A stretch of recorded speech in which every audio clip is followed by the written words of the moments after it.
Muy buenos días, chicos. Bienvenidos a la primera clase del curso de Fisiología Cardiovascular. El día de hoy vamos a platicar de dos cosas importantes. Primero vamos a hablar de algunas generalidades que van a permitir entender por qué es necesario un aparato cardiovascular para la función normal de un organismo y cómo este aparato cardiovascular va a permitir cumplir algunas de las funciones cruciales que necesita este organismo y posteriormente vamos a hablar de los fenómenos eléctricos. Esto de generalidades va a ser el video número uno y esto de fenómenos eléctricos va a ser el video número 2. Entonces vamos a empezar hablando un poco de generalidades y para esto me voy a dirigir a esta primera imagen que les presento aquí. Nosotros vamos a poner como primer ejemplo a este organismo unicelular. Este organismo unicelular puede ser una bacteria, puede ser una levadura, simplemente es un organismo que está presente en un medio externo. Este medio externo está presentado por esta marca naranja. Si nosotros hacemos un acercamiento aquí a la membrana celular de este organismo unicelular, vamos a observar que este organismo va a estar en directo contacto con su medio externo, que está denotado aquí por el color naranja, y esto está separado por una membrana plasmática. Entonces ya en el primer bloque vieron las características que permiten difusión a través de la membrana plasmática y cómo esto va a permitir que haya una comunicación entre el medio externo y el medio interno. Entonces vamos a ver que una de las cosas cruciales que van a permitir que un organismo tenga un funcionamiento normal va a ser en primera instancia el mantenimiento de un gradiente. Este gradiente va a permitir varias cosas en la función normal del organismo. En primera instancia, hay que recordar que los organismos para funcionar necesitan nutrientes. Estos nutrientes generalmente vienen del medio externo. Para que los nutrientes puedan difundirse a través de la membrana plasmática, debe de haber en primer lugar un gradiente. Este gradiente generalmente está bien establecido porque los nutrientes en el medio externo van a tener una alta concentración y en el medio interno van a tener una baja concentración. Posteriormente, la célula va a llevar a cabo procesos metabólicos y se van a acumular los productos de desecho. Los productos de desecho no se deben de quedar dentro de la célula porque esto puede ocasionar que la célula se muera, ¿sale? Entonces, nosotros vamos a tener en el medio interno una alta concentración de desechos y por lo tanto va a haber un gradiente debido a que en el medio externo debería idealmente haber una baja concentración de desechos. Pero ¿qué pasa? Si nosotros estamos en un estanque de agua y esta agua está, vaya la redundancia, estada, pues nosotros vamos a tener que eventualmente, conforme la célula empiece a usar sus nutrientes, los nutrientes en el medio externo van a empezar a disminuir y la célula va a seguir metabolizando. Entonces, eventualmente en el medio interno vamos a tener un aumento significativo en la concentración de los desechos. Entonces, ¿qué necesitamos para que nosotros podamos seguir teniendo difusión? Necesitamos que estos desechos que se empiezan a concentrar en el medio externo y estos nutrientes o sustratos que empiezan a reducirse en el medio externo conforme empieza a usarlo la célula, tengan un movimiento, entonces haya un recambio. Y entonces, este medio que ahora tiene baja concentración de sustratos y alta de desechos, se salga de la jugada y ahora entre en contacto con la membrana, un medio que tenga una alta concentración de sustratos y, de igual forma, una baja concentración de desechos, para que se mantenga el gradiente que permita la difusión de sustratos o nutrientes hacia el interior de la célula y la difusión de desechos hacia el exterior de la célula. Para que eso ocurra, tiene que ocurrir un fenómeno que se llama convección. Si recordamos nuestras clases de física, un sistema de convección se refiere a algo que de forma cíclica se mueve o se mueve dentro de capas y estas capas se intercambian entre sí. Entonces vamos a ver que además de que las células van a necesitar de un gradiente, van a necesitar además de convección. Entonces, para un organismo unicelular, pues este organismo unicelular es enteramente dependiente de su medio externo. Entonces, no va a ocurrir para este organismo unicelular convección a menos que la haya. Entonces, es por eso que si se estanca, por ejemplo, un charco de agua, ese charco de agua eventualmente va a empezar a oler mal porque va a haber una acumulación importante de productos de desecho en el medio externo. Conforme empiecen a salirse, esto va a incapacitar el gradiente de intercambio de desechos y los nutrientes van a empezar a disminuirse. Entonces podemos pasar de un medio aerobio a un medio anaerobio. Eso va a favorecer el desarrollo de otro tipo de microorganismos, pero al mismo tiempo va a ocasionar que todos los organismos que dependían de esos nutrientes o sustratos que se recambiaban, pues empiecen a morir, empiecen a acumular productos de desecho. Entonces, eso eventualmente se vuelve ineficiente. Desde el punto de vista evolutivo, necesita desarrollarse un sistema que mantenga la convección de forma eficiente. Entonces, eventualmente los organismos unicelulares empezaron a adquirir complejidad. Esta complejidad se adquirió en función de volverse organismos multicelulares. Estos organismos multicelulares van a encontrarse con un reto muy importante. Vamos a ver que ahora estas capas más externas van a tener un contacto muy adecuado con el medio externo. Este contacto va a permitir que haya una difusión facilitada. No me refiero al concepto de difusión facilitada, sino que se va a facilitar la difusión en este caso, porque va a estar en contacto directo con el medio externo. Eso va a permitir el intercambio de sustratos y el intercambio de desechos. Pero ¿qué pasa con esta capa? Esta capa ya tiene que competir por sustratos o por nutrientes con la primera capa, y además cuando saque sus desechos, estos se pueden acumular entre capas y esto ya puede traer un problema. ¿Y qué pasa con esta que está todavía más adentro? ¿Y qué pasa con esta célula que está todavía más adentro? Imaginemos que no existe este pasaje que está aquí. Esta célula se entraría con muchos problemas porque no pudiera desarrollarse de forma efectiva, porque no tendría hacia dónde sacar sus desechos y no tendría tampoco de dónde tomar nutrientes. Entonces, una solución es que tenga un tubo que la comunique directamente con el exterior, pero vamos a ver que esto trae varios problemas. ¿Por qué? Porque aunque la concentración de desechos al principio es baja en el medio externo y la concentración de sustratos es alta, y eso va a permitir un gradiente que favorezca el movimiento de nutrientes hacia la célula más interna y la salida de desechos de la célula más interna hacia el exterior, pues también estas células van a estar sacando desechos y estas células van a estar también metiendo sustratos o metiendo nutrientes. Entonces el gradiente va a ser escalonado y no va a llegar con tanta avidez a la célula más interna. Y entonces esto va a traer un sistema que eventualmente va a ser ineficiente y no va a permitir el mantenimiento del nivel de complejidad que empieza a desarrollar este organismo. Entonces, esto también sigue dependiendo del medio externo, porque si aquí afuera no hay un sistema de convección, pues eventualmente se van a acumular los desechos y se van a reducir los nutrientes. Y eso va a traer problemas importantes para que se pueda llevar a cabo la función normal de este organismo. ¿Qué necesitamos ahora?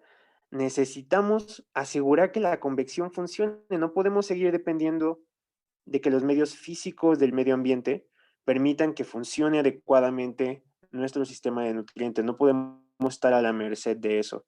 Entonces, la primera solución evolutiva que ocurre precisamente se presenta con esta circulación de una bomba, ¿sale? Entonces, vamos a ver que en la circulación de una bomba, nosotros tenemos que, de nuevo está aquí la célula, y esta célula va a tener de nuevo desechos, pero estos desechos ya no van a ser redirigidos a cualquier parte, no solamente requieren de una difusión con el medio externo, sino que se van a conducir a través de un sistema y este sistema ya está delimitado y está mantenido y generado de forma muy importante por una bomba. Entonces, esta es una bomba que va a permitir primero que fluyan los nutrientes y que después saque los desechos que se acumulen. Estos desechos eventualmente necesitan todavía un contacto o una superficie de equilibrio con el medio externo, ¿sale? Entonces vamos a imaginarnos que este vaso directamente está en contacto con el aire o con el agua y que entonces aquí se puede dar, cuando exista gradiente, la salida de desechos y la entrada de nutrientes. Esta bomba va a facilitar el movimiento de nutrientes de forma eficiente dentro de este sistema y va a permitir que se lleve a cabo un sistema eficiente. Pero entonces esto depende de un intercambio que puede tardarse un poco, que no necesariamente va a ser muy eficiente y que está ejemplificado un poquito mejor aquí abajo. Entonces, Aquí ahora vamos a tener que la célula, su contacto con el medio externo va a estar mediado por esto, que en este caso va a ser la sangre, ¿sale? Entonces, la sangre, aquí tenemos nuestros endotelios y vamos a tener que la sangre es la que va a transportar los nutrientes para que siga existiendo siempre un gradiente. O sea, la sangre va a estar disipando gradientes, disipando gradientes, disipando gradientes, y eventualmente eso va a permitir que haya un equilibrio con el medio externo, ¿sale? Sin embargo, eventualmente una sola bomba puede resultar insuficiente. Es por eso que los organismos evolucionaron para desarrollar un sistema de dos bombas. Entonces, este sistema de dos bombas puede ser muchísimo más eficiente. ¿Por qué? Vamos a ver que este sistema de dos bombas va a tener un sistema, déjenme hacer esto un poquito más pequeño para poder manipularlo con mayor avidez. Entonces, vamos a tener que este sistema va a tener primero este contacto con la célula y va a tener un sistema enteramente dedicado a mover los nutrientes y otro sistema enteramente dedicado a mover los desechos. Y ahora no solamente va a tener una superficie de equilibrio, sino que va a tener dos superficies de equilibrio. Este sistema de convección le vamos a llamar ahora sistema convectivo externo. Sistema convectivo externo. Pero como nosotros tenemos ahora un sistema convectivo externo, que es este, que son los pulmones, vamos a tener también un sistema convectivo interno. Entonces, el sistema convectivo interno era del que nosotros ya habíamos hablado, que es precisamente el aparato circulatorio. Entonces, vamos a ver que ahora estos dos sistemas convectivos van a tener interoperabilidad. El sistema convectivo interno va a favorecer la llegada de nutrientes y va a favorecer la salida de desechos. Se va a poner en contacto directamente con otro aparato que genere presión, que funcione de manera independiente y que permita que el aire esté saliendo y esté entrando. Entonces va a entrar oxígeno y cuando se acumula CO2, este CO2 va a estar saliendo. Entonces los desechos se van a sacar, el gradiente del CO2 va a ser bajo y el gradiente de oxígeno, como siempre va a estar entrando, va a ser alto. Esto va a permitir el intercambio y como el gradiente de oxígeno es alto en el pulmón, va a permitir que entre hacia la circulación y como el gradiente de CO2 se está disipando y se mantiene bajo, va a permitir que el CO2 salga desde el sistema venoso hacia los pulmones. Pero además vemos aquí otro sistema, dentro del sistema convectivo interno, otro punto o superficie de equilibrio. Y es que debe de haber otra forma en que nosotros nos podamos deshacer no solo de gases, sino de algunas otras sustancias como pudieran ser eh, minerales, como pudieran ser iones, como pudieran ser líquido. Y entonces vamos a tener que aquí, esta es una imagen que representa adecuadamente todo este bloque, porque vemos que el sistema convectivo externo, que son los pulmones, van a permitir la disipación del gradiente para nutrientes. El sistema convectivo interno va a permitir la llegada de nutrientes y va a permitir la salida de desechos. Pero asimismo va a permitir también un intercambio con un sistema que es el sistema urinario mediado por la función renal y esta función renal va a permitir que la sangre también tenga un intercambio para que pueda haber salida y entrada de sustratos y iones y que podamos sacar lo que no necesitamos y ahí podamos conservar lo que sí y que esto pueda entrar de nuevo en circulación. Vamos a ver entonces que este sistema, a diferencia del que habíamos visto hace un momento, depende de dos bombas. Vamos a ver de nuevo el ejemplo anterior. Este solamente dependía de una bomba y este sistema ahora depende de dos bombas. Entonces, esta dependencia de dos bombas va a ser necesaria la generación de un sistema que tenga al menos esas dos bombas de forma precisa. Y es entonces que podemos nosotros pasar a entender cómo funciona el corazón. Y entonces aquí tenemos el corazón. Vamos a hablar un poquito de cuál es la función principal del corazón dentro de todo este papel del aparato cardiovascular.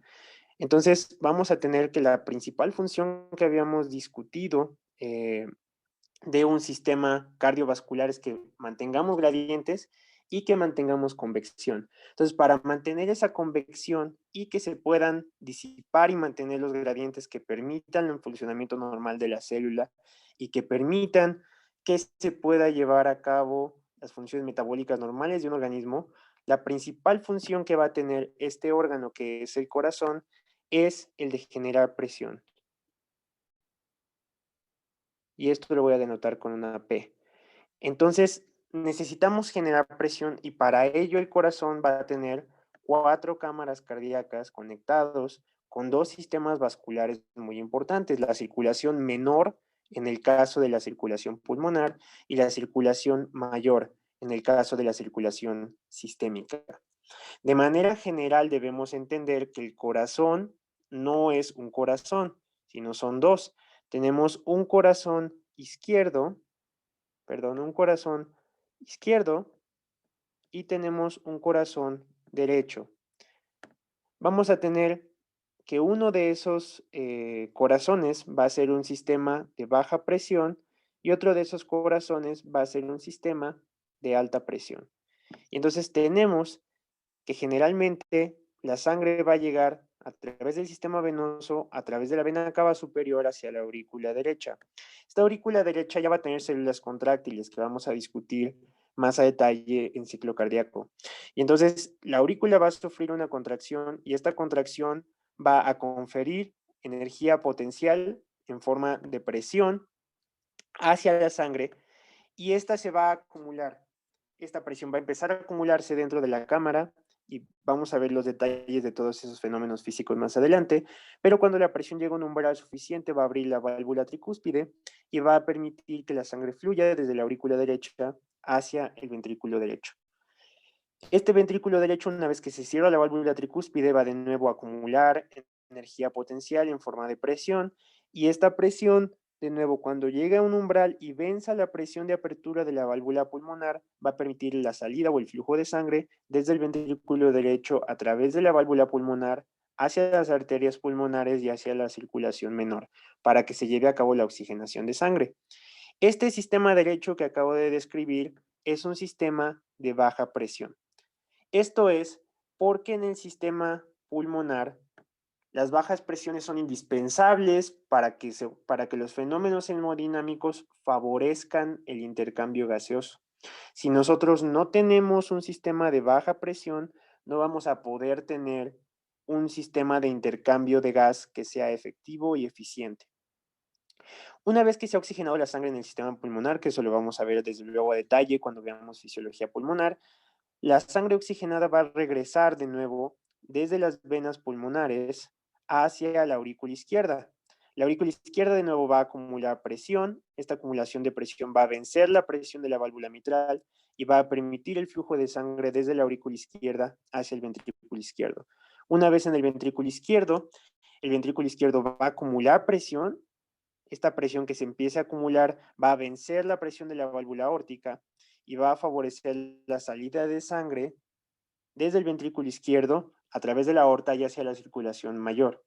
Cabe destacar que la circulación mayor tiene muchísimo más trayecto que la circulación menor para circular. También necesita vencer a la gravedad en muchos casos. Entonces, la presión que necesita generar el ventrículo izquierdo va a ser mucho mayor a la presión que necesita generar el ventrículo derecho. Entonces, mientras que el ventrículo derecho es un sistema de baja presión, el ventrículo izquierdo o el sistema del corazón izquierdo es un sistema de alta presión. Entonces, como podíamos ver en la ilustración previa, en este caso, cuando tenemos un organismo multicelular con un sistema convectivo externo y un sistema convectivo interno, el sistema de dos bombas nos va a permitir manejar de forma eficiente la circulación. Entonces, en este caso, el corazón va a hacer uso del sistema de baja presión y del sistema de alta presión para poder llevar a cabo el intercambio gaseoso y la irrigación sanguínea del organismo. Entonces, las dos principales lecciones que me gustaría que se llevaran de esta clase es que el sistema cardiovascular busca generar presión a través del corazón. ¿Para qué busca generar presión? Para establecer gradientes dentro del organismo. Para poder mantener gradientes necesitamos de convección. Oh, aquí se me fue una N, la voy a poner de una vez. Entonces, necesitamos mantener un sistema de convección y este sistema de convección va a permitir disipar los gradientes que mantengan una alta concentración de sustratos o nutrientes y una baja concentración de desechos. Este sistema convectivo en el contexto del sistema cardiovascular se va a mantener de manera eficiente por el corazón. Y el corazón, que va a generar presión, va a mantener ese gradiente mediante un sistema de baja presión que va hacia la circulación pulmonar y un sistema de alta presión que va hacia la circulación sistémica. Espero les haya quedado claro estos conceptos y nos vemos para el segundo video en el que vamos a discutir las propiedades eléctricas del miocardio. Muchas gracias.